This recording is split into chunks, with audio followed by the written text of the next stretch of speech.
चलाएको छ।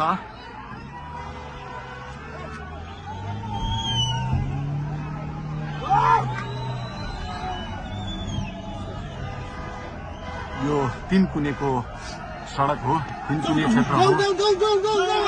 उहाँ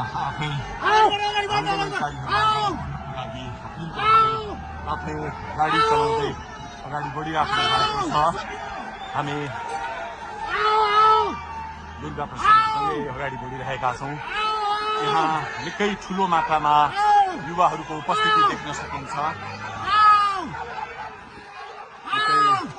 ठुलो मात्रामा युवाहरूको उपस्थिति, प्रहरीको बार तोडेर दुर्गा प्रसाई आफै अगाडि बढ्दै हुनुहुन्छ। प्रहरी घेरामा प्रहरीलाई गाडीले पेलेर दुर्गा प्रसाई अगाडि बढ्दै हुनुहुन्छ। अगाडि बढ्दैछौँ। यहाँ कसैले रोक्न सक्ने अवस्था छैन। कसैले प्रहरीलाई पेलेर अगाडि बढिरहेको भएको छ।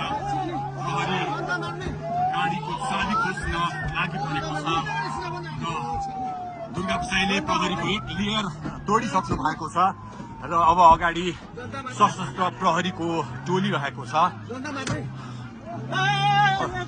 उहाँ अगाडि बढिराख्नु भएको छ। यो गाडीमाथि प्रहरीले अन्धाधुन्दा लाठीचार्ज गरिरहेको छ। तपाईँ देख्न सक्नुहुन्छ दुर्गा प्रसाईको गाडीलाई प्रहरीले रोकिराखेको अवस्था। उहाँले यो प्रहरीका सम्पूर्ण सुरक्षा घेरा तोडेर दुर्गा प्रसाई अगाडि बढ्नु भएको छ र यति बेला तीनकुनेको यो पुलबाट अगाडि बढिसकेको छ। यो दृश्य अगाडिपट्टि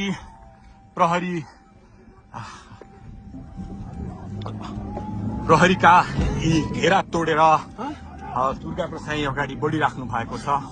हामी दृश्य देख्न सक्छौँ।